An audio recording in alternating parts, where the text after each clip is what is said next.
Welcome back to the Making It podcast. Today's a really special episode because I'm with Olly Scanlan. Now, he's been the VP of Sport this year at Northumbria.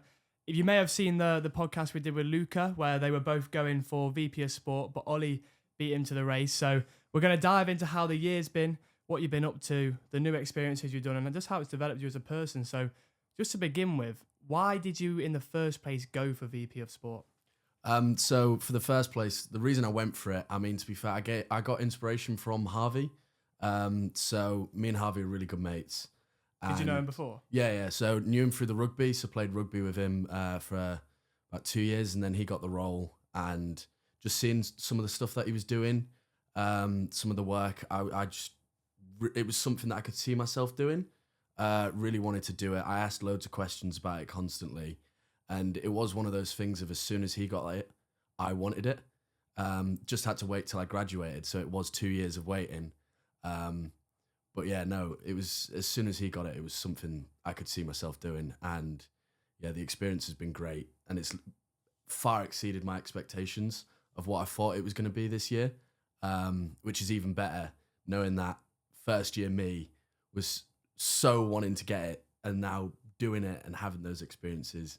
It's like such a rewarding thing. So yeah, no, Harvey's definitely the reason that I wanted to go for it in the first place. Okay, amazing. And when you were campaigning, how did that process feel? Did you feel like you were going to get it? What were your expectations with that? When you did get it, how did that feel? I mean, to start off, the campaign week was terrible. I hated the campaign week. How come? To be fair, there was a lot of tension between the football and the rugby. It was a big rivalry between me and Luca. I think it got pushed a bit too far, really. But no, yeah, it was just so much tension the entire time. It was like head to head. Yeah, a bit who too was going much. to win? He went down to London, and I'm there, crapping myself like, oh my god, he's got a whole campus down there that he's getting votes from. But no, like when my name got read out, the best feeling. I remember walking home because I had to drop something off. All the lads had gone to the pub and I had 10 minutes to myself, and just taking it all in was like the best feeling ever, knowing that I put all that hard work throughout the week and weeks previous to that to get the role. It was like the best feeling. I don't think I've ever been prouder of myself to get that, which yeah, it was amazing, to be fair. Couldn't describe the feeling. Awesome, mate. And shout out to Luca as well, because you both had a good battle for getting the role, and you know someone's got to win at the end of the day. Yeah, he really tested me. Really tested me. But going into the role, how did that feel on your first day there? Did you kind of feel a bit like maybe a bit of an imposter? Did you feel like you didn't really know what to do? How was that first day in the office, I guess? Yeah, 100%. I mean, it was one of those things of I wasn't really known within the sports office. So the sports office didn't know who I was, which made it feel like big imposter syndrome. Because, I mean, like Luca, for example, he did all of the intramural football and supported that. So they knew who he was, whereas I was a complete stranger to them. So it was walking in, I didn't know any of them. I was a bit nervous. And then, to be fair, thankfully, I knew some of the SU staff, but that was through a claim that I made when I was in first year, and they were able to sort it out for me. So my name was on their systems already. So I knew them, but yeah, somehow I just didn't know the sports staff, which was a weird feeling, but they were really welcoming. And within a few weeks, I felt settled in, comfortable. And to be fair, yeah, I had no idea what I was doing at first.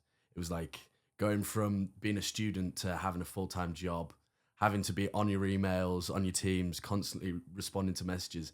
It was a bit of a difficult adjustment, but to be fair, we had the whole summer where none of the students were here.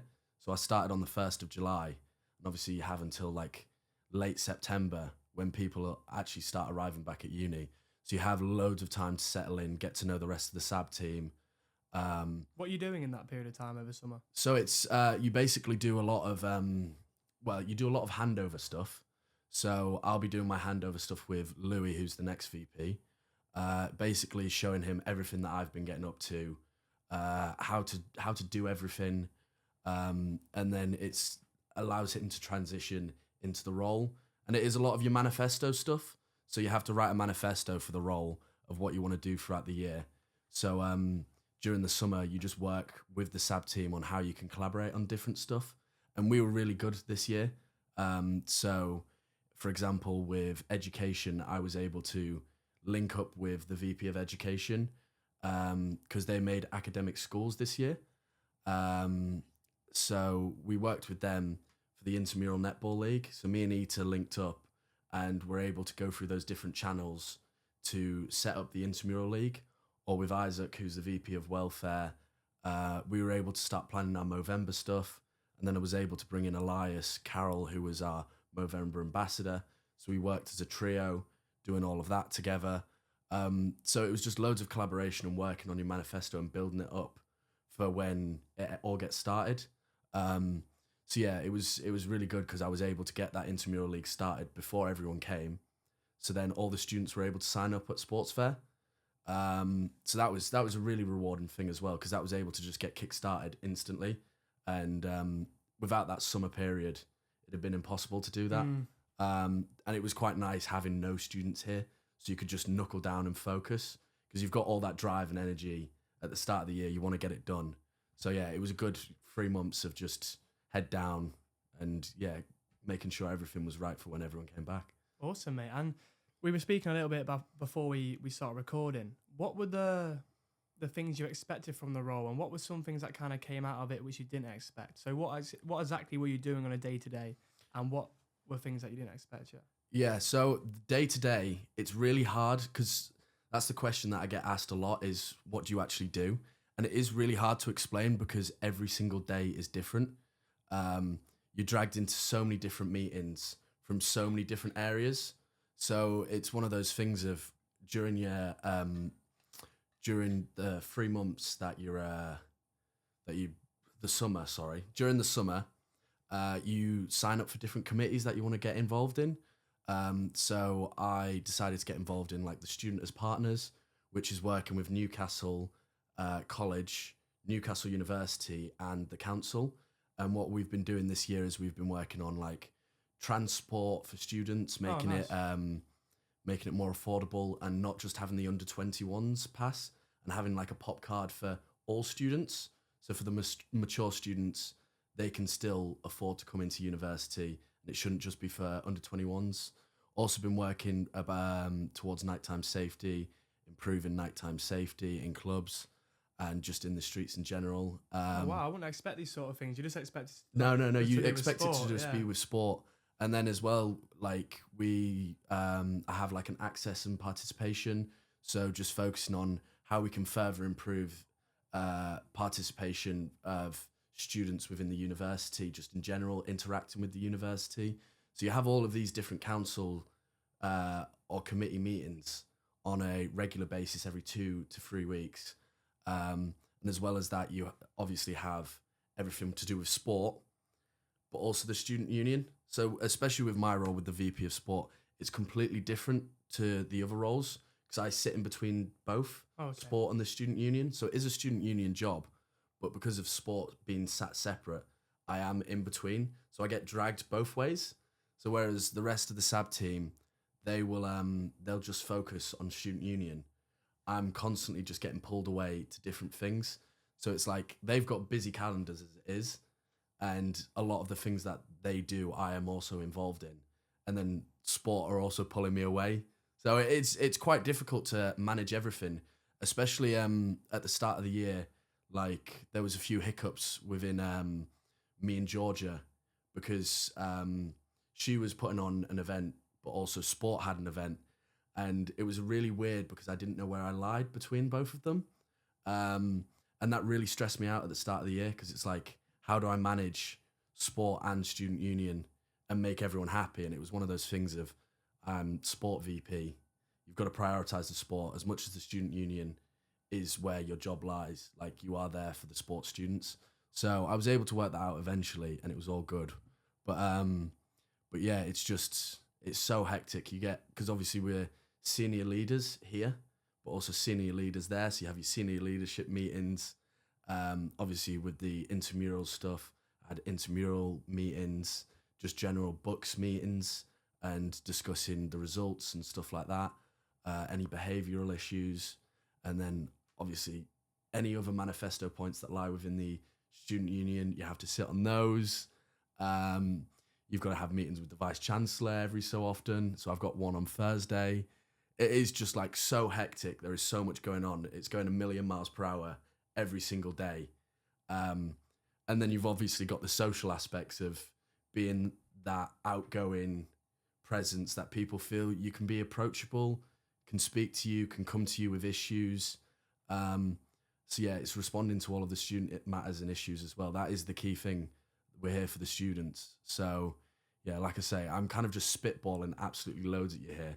But yeah, it's action packed all the time. It's something I never expected.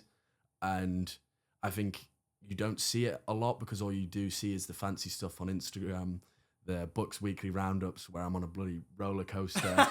Yeah, the stuff like that. So that's the stuff that you do see. And you don't see the hours in the office, sorting out your manifestos, planning all of these things, all the emails from different students who have issues, and then just the general meetings, and then, I mean, events as well, because you think we've got a SAB team of 6, and everyone's putting on different events throughout the year, and you want to attend every single one of them because you want to support each other, because they support you. So it is one of those things of like attending. For example, they attended all of our Movember stuff. Mary did great stuff for Black History Month. So tried to turn up to as many of those events as possible. Obviously, we had International Week as well, put on loads of stuff during International Week. Georgia did her RAG stuff, so Raising Giving. So she had a full week, action-packed, full of events. So it is just, yeah, making sure you turn up to all of these things. It's a lot. And I mean, I've currently got over 160 hours of overtime work that I don't get paid for. I'm going to get back. But yeah, like I said, you just get dragged into so many things. It's impossible that I'm going to get that time back, but I'm not too bothered. I'm happy with everything that I've done. And to be honest, I enjoy working and having the role. So yeah. Amazing. Well, you mentioned you were spitballing a lot on me. So if you want some water, man, like take No. your time. I'm all good. I'm all good. But to do with that spitballing, just all the things you just listed off there, it's obviously a busy life. And how did you balance that with just taking time for yourself? To be fair, that is something that I massively struggled with this year. Obviously, people just see me as like the Instagram face, happy as can be in howlers on a Wednesday night. But to be fair, like the social aspect of it is something that I've really struggled with this year. And yeah, a lot of people won't know because they don't know me personally. But like, yeah, I have found it hard to find time for myself, and I don't give myself enough time to just be with my own company. I think, especially with how hectic it has been, I find it hard to sometimes be on my own now, just being so You find it hard busy. to just do nothing now? Yeah. It's like I'm constantly on the go, having to do stuff, having to see people. And yeah, I can get very like lonely and a bit upset when there is nothing going on. And yeah, I think I struggle now to take time to myself. Yeah, it's a weird one. It's a weird one. But yeah, the social aspects of the role have been a lot. And I guess it's like, for example, like you wake up on a Thursday and you look back on the Wednesday, getting on stage, sweaty, just a mess. And you're like, what the hell have I done last night? And like, I never had anxiety before this year. Tell you what, I've had some serious anxiety on Thursday mornings. Because it's just like, you don't know what the impression of people are going to have on you. You don't know if that team's going to hate you because, I don't know, you were drunk and you said something stupid. I mean, I think I've been okay. I think I've done all right. Well, I've not heard anything, mate. Yeah, So I think I've been all right. But like, yeah, it was that natural thing of just like, what happens if I've upset that person? What happens if that team doesn't like me? What happens if I'm a VP with a bad reputation? So yeah, I think it is like personal image as well has been another thing that has been very daunting. Yeah, not only just like the social pressure of having to be everyone's friend, because it is quite hard. You walk through campus and you don't know, like so many people know who you are, and like smile and wave. And a lot of the time I'm like having to just like smile and wave at randomers. No offense, sorry to No, people, but that makes a lot of sense, because there are a lot of people who are seeing you on Instagram doing maybe like the weekly roundup or doing an event who you haven't met before, but they feel they have kind of met you through social media. So that's a very valid thing to say. So yeah, that is sometimes hard, because it's just like I just want to just chill and just walk through uni and just like head down. But it's one of those things of like you've just got to wave and smile at everyone, and it is just always like it's constant, which is it takes over your life. I was going to ask how you found that, and that's something which I wanted to bring up, and I mentioned a little bit before, is that sort of attention of it, and you almost feel like you have to, not in a bad way, but you kind of have to act a little bit. You can't just kind of drop your shoulders and, like you say, put your head down and have a little moment to yourself, because that person knows you and that person wants to talk to you. And how have you found that, like on a real level? Obviously it's great because I'm doing something I love, but it can get a lot like every conversation that I have with people, it's never about me as a person. It's about my role. Yeah. So it's like I can go to, let's say, the pub. Go to the pub and I've met some people that are on some sports teams, and the only thing I'm ever asked about is like, how's VP? What do you actually do? What's this? What's that? All about the role. It's never a conversation with just me, which is why like my closest mates, like I get on with them so well, because they actually couldn't care. Like they hate that I got the role in a lot of senses, because my whole life is just like VP. Like Smithy, Tom Smith, he always says, he was like, oh, I wish you never got it. So annoying, because everywhere we go, it is just like all people talk to me about. But that's why they're like so special to me, because they're the set of lads that I can just go to, and they actually couldn't give, sorry for swearing, less of a shit about the role. They couldn't give less of a shit about the role, and it is just so refreshing to just be with people who are not constantly on your back about it, asking what you're doing. So yeah, that is the nice part. That's the escape of it all. Is just having a really good set of mates around who I can just completely forget about it. So that would be my escape. But yeah, no. Yeah, it's good you have them, and you know, it's not a bad thing that like these people are coming up to you and asking about the VP of Sport, because they'll have good intentions, but No, 100%. it's just something that comes along with it. People aren't seeing you as Olly Scanlan, they're seeing you as the VP of Sport in Northumbria. Would they be coming up to you as much if you weren't that? Possibly not. So it's nice that you have those friends, and you've maybe that has been a good area where you've had some time to yourself when you've just been with them. Let's dive into some of the big and new experiences you've had this year. I've seen you in gowns, I've seen you in Santa outfits, I've seen you across sporting contexts. What have been some like new experiences which have really like made an impact on you this year? Yeah, I'd say first one was Bucks Conference right at the start of the year. So literally been in the role a week. So I had no idea what I was doing. Went down to Hull, and it was a 3-day conference. So we had loads of meetings just about Bucks, getting to know what it was, what they do, what they stand for, and just expanding my knowledge for the year ahead. And while I was there, I did a podcast in front of 500 people, talking about university sport and the experiences it's had for me. That was very nerve-wracking to be in the role a week and speak in front of 500 people. I'd say the graduations, like you said, with the gowns, graduations have been really cool. I got to go down to London and speak at a graduation in London, and it was in the Central Hall in Westminster. Oh, wow. It was an unreal experience. So cool. I think some other cool experiences that have been so random. I got invited to the Lionesses versus Australia down in Derby, and we got into the what was it?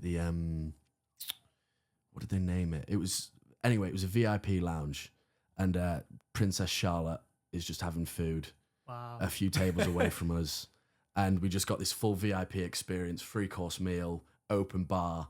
That was so cool. Best seats in the house as well.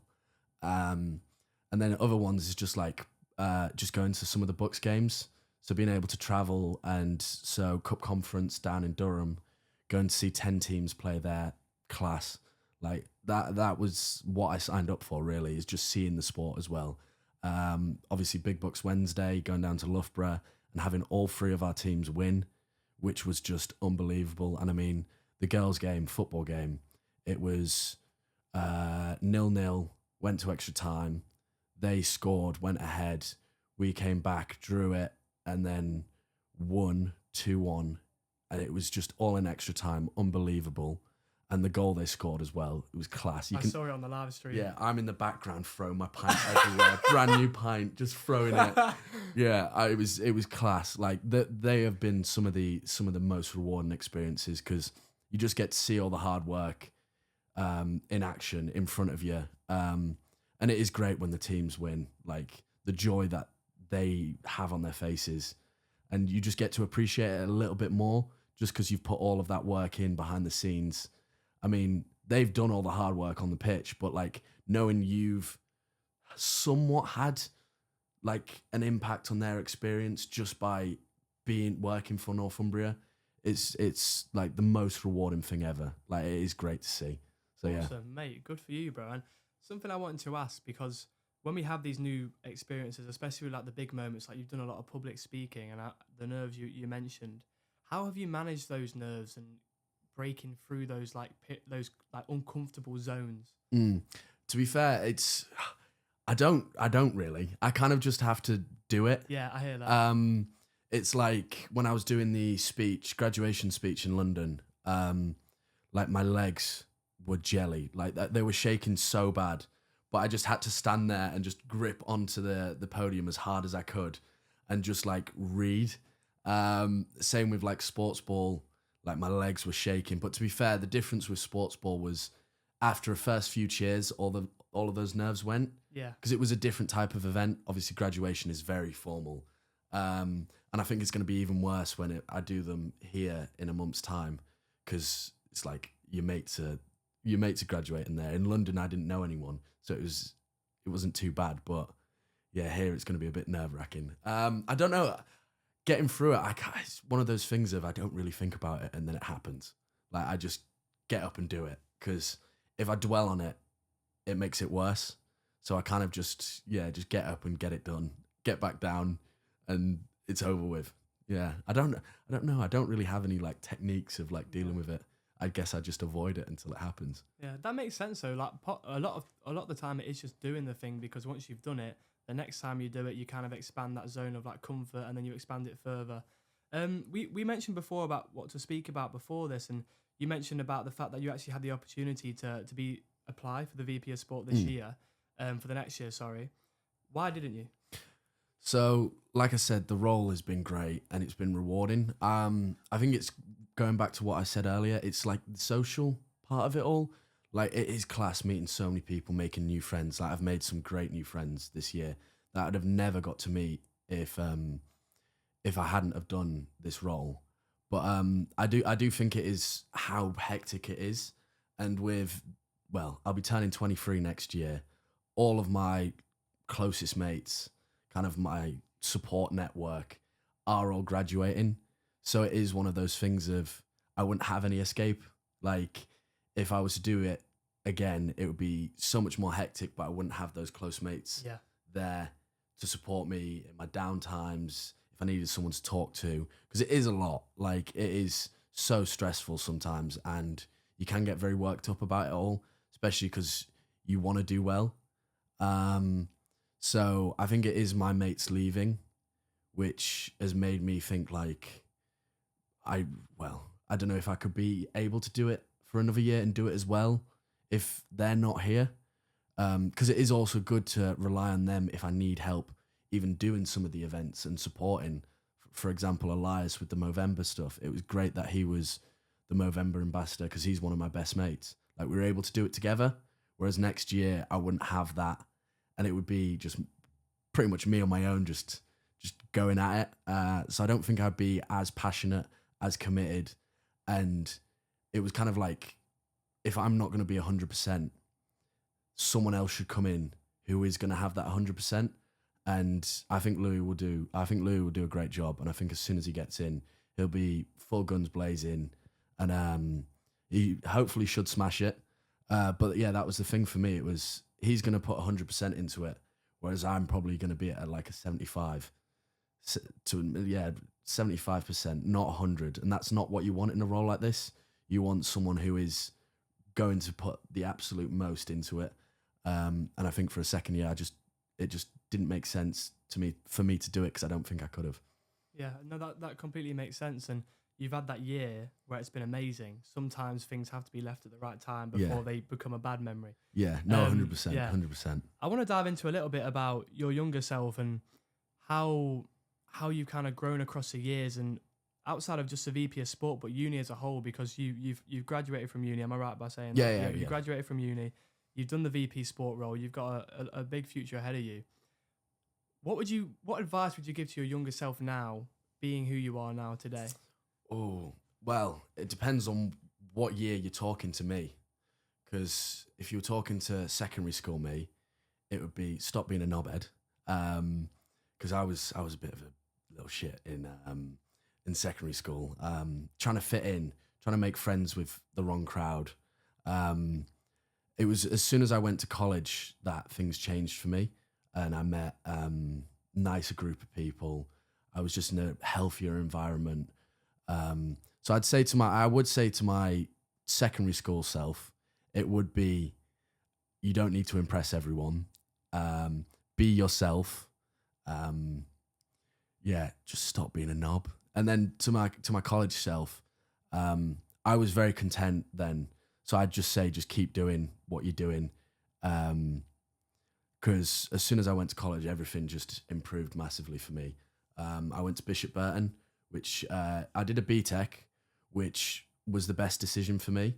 A-levels was never going to be the right thing for me. I think it was too much of a commitment. And I was academic in secondary school, but I think I became very lazy in those later years. So doing a BTEC, it perfectly supported. It was kind of like a university lifestyle because there was a rugby academy there. So we would play on a Wednesday. Oh, sick. Yeah, so we would go up and down. I've seen them on books. Yeah. So we'd go up and down the country at college level, playing different colleges on a Wednesday. And then we still had our academics throughout Monday, Tuesday, Thursday, Friday. And I absolutely loved it. I got really, really fit because it was a good standard of rugby. And it just was so healthy to have the sport support my academics like that. And then, when I came into uni, it was just a similar experience. I guess a bit of advice for my first year self would be don't stick, especially first semester, don't stick with your homemates as much. I didn't actually make any friends in my first 4 months at uni. I remember there was one time I was in one of my mates from home, their kitchen, and one of them turned around to me and went, "Have you actually made any mates yet?" And I had the realization of no, I'm just chilling with you lot. I've not actually met anyone. And I kind of actually, after that, completely ditched all of them for 3 months, didn't see them at all. And then just came back and was like, now I've made friends. Genuinely. And first semester, I actually was very lonely. I was just sticking with the people who I knew. I was just in that safe bubble and I wasn't getting out there. Which you'd think makes no sense to who I am now, where I've got this massive network of people that I know, friends. Yeah, I was a bit of a loser first semester of uni, just isolating myself completely because it was just comfortable. And like I said, it was lonely. So it would be, don't be afraid to get yourself straight out there. It's a new experience. You're in a new city. Stop just settling for comfortability. Make yourself uncomfortable. Get yourself in those uncomfortable situations because that's where you learn. That's where you meet new people. That's new experiences. So yeah, that would be advice for first year me. Awesome, mate. And it seems like you went through a transition from secondary school to college. Do you feel like in secondary school, as a lot of us do, did you feel like you needed that validation of people's impressions? Yeah, I think so. The school that I went to, it wasn't the best school. Behavior was quite poor at my school. And I think I was grand from year 7 to year 9. My behavior wasn't too bad, but it's when I got into year 10 and 11 where I think I just dropped off. I think as I was starting to get a little bit older, but like those teen hormones were coming in, I was really just trying to impress people, trying to be a cool kid. And it just wasn't my crowd. It's weird because I had closer friends at different schools, but obviously I couldn't see them. So at my own school, it was very much of just like trying to have any friends. I felt like I fit in nowhere at my secondary school. It's a bit sad to look back on because, yeah, I didn't enjoy secondary school at all. I pretended like I did. I didn't. I hated it. I didn't really like many of the people there either. So if they are watching this, sorry. But And how's your relationship now with loneliness? I avoid it, to be honest, as much as I can. It's a weird one. I do try and keep myself as busy and occupied as possible because I do hate being alone. Is that something you could work on a bit? Yeah, I think I need to. It's one of those things of I would absolutely love to like go solo traveling, but at the same time, the fear of it and just like how I'd react to being alone just terrifies me. Because I don't know, it is a weird one to speak. I just avoid it so much. Like I'm even avoiding even trying to think about it right now. Like I'm just dismissing it because I do hate being lonely. Yeah, it's a weird one. I'm struggling to speak about it because my mind's instantly just trying to block it out. Yeah, well, it's a journey, bro, and the fact you're aware of it is a starting point, and over time you can build your relationship with yourself. Because at the end of the day, bro, if you don't have anyone in life, you got yourself, and learning to be your own best mate is so important at the same time as being best mates with others. So good luck with that journey. And in terms of your journey from now on, where do you see your future? What do you want to do in the next coming year or so after being a VP of sport and just in general with your life and on a self-development journey? Yeah, I think after doing the Movember stuff, it is something that I became really passionate about. Like having that experience of just being able to put on those events and do those things for a cause that really matters is something that I've been very passionate about. So I have actually applied for a job that is working with men's suicidal prevention. So it's men's suicidal prevention charity. I've applied for jobs like that. I've got an interview tomorrow for one actually. Awesome, mate. So hopefully I get it because it's one of those things of I have become so passionate about that ever since doing it. I've always had a thing about like the Movember and the importance of men's mental health, and being able to properly get behind it. It was honestly the most rewarding thing ever, and it is something that I've always kind of done. It's like charity work, helping people. I do love it. Like, never been on a lad's holiday, but I've been in Tanzania teaching English to a class of 100 students, or I've done English language camps in Spain for 2 years in a row, helping Spanish teenagers learn English. So I've been on 3 different holidays where I've helped people, and obviously I've got Zambia again next week, so I'm flying on Saturday. Amazing, bro. Yeah, so I'm really looking forward because that's what I'm passionate about. That's what I enjoy. Going to Magaluf and drinking, it doesn't bother me. Helping people is what I'm passionate about. So in the future, if it can just be something where I'm a people person, I'm speaking to people, I'm helping people, that is what I want to do in the future. Awesome, mate. That's really, really cool. That's really nice to hear. And you mentioned the English teaching, you mentioned the men's mental health. Why do you think you love that so much? Why do you think that's such a big passion for you? I don't know. I think it is one of those things. I'm a massive people person. I love speaking to people, and it's always been one of those things of, especially with like some of my closest mates, like I want to be that person that they go to for advice and help, and I really always take my time out to sit with them, spend as much time as they need with them, chatting to them, trying to come to some solutions with them, just anything to make them feel better. I've always felt like I've always tried to do that as much as I can. Especially if I see them struggling, I will pull them aside and say something. And I think that's just developed over the years. And the more I've done that, the more I've got more passionate about it. And yeah, it's just, I don't know, people person. I'm a people person. I like people. I like helping people. I like doing things. And yeah, I think that's just what stems the passion, really. Awesome, mate. Well, brother, it's been an absolute pleasure to have you on.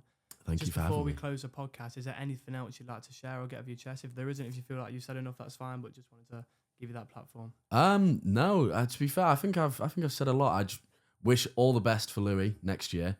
I hope he absolutely smashes it. What's your advice to him? What's my advice to him? First one would be reply to emails, Louis. No, I'm joking. But no, my advice to him, just do the most. Do the absolute most. Because, like I said, it's been hard, but so rewarding. You've only got 1 year or 2, if you depend on it. But you've only got guaranteed 1 year. Like, just do the most. Do the most, absolute most. Everything. Say yes to it all.